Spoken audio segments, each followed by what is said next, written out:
ആലപ്പുഴ ജില്ലയിലെ അപ്പർ കുട്ടനാട്ടിൽപ്പെട്ട വിയ്യപുരം കിഴക്കേ അൽ അമീൻ ജമാഅത്ത് പള്ളി തികച്ചും വ്യത്യസ്തമായ ഒന്നാണ്. കർഷകനും കർഷക തൊഴിലാളികളും ഉൾപ്പെടെ എല്ലാ മതവിഭാഗത്തിൽപ്പെട്ടവരും സഹോദരങ്ങളെപ്പോലെ കഴിയുന്ന ഈ പ്രദേശം കളിവള്ളങ്ങളുടെ നാട് എന്ന് തന്നെ വിശേഷിപ്പിക്കാം.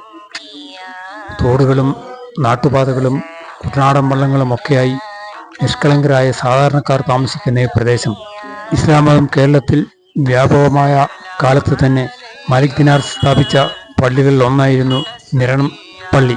അവിടെയായിരുന്നു ഈ പ്രദേശത്തെ ആളുകൾ നമസ്കാരത്തിനും മറ്റുമായി ഒരു കാലത്ത് പോയിക്കൊണ്ടിരുന്നത്. ഹരിപ്പാടിന് സമീപം ആനാരി എന്ന സ്ഥലത്ത് ഒരു പള്ളി സ്ഥാപിതമാവുകയും പിന്നീട് അവിടേക്കായി ആളുകൾ പ്രാർത്ഥനയ്ക്കായി പോയിക്കൊണ്ടിരുന്നത്.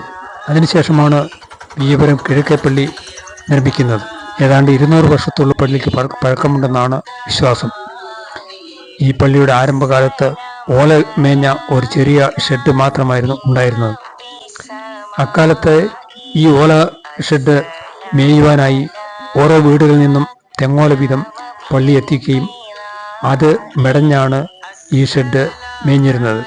പെമ്പയാറിൻ്റെ കൈവഴിയായ ഇരതോടിന് ഓരം ചേർന്ന് നിൽക്കുന്ന ഈ പള്ളി പിൽക്കാലത്ത് നാട്ടുകാരുടെ അശ്രാന്ത ശ്രമഫലമായി മണ്ണും ചെളിയും മറ്റും ഇട്ട് ഉയർത്തുകയും തുടർന്ന് ഘട്ടം ഘട്ടമായി പള്ളിയുടെ പുനർനിർമ്മാണം ആരംഭിക്കുകയായിരുന്നു. ഏതാനും വർഷം മുമ്പ് ആധുനിക രീതിയിലുള്ള പള്ളി പണി പൂർത്തിയാവുകയായിരുന്നു.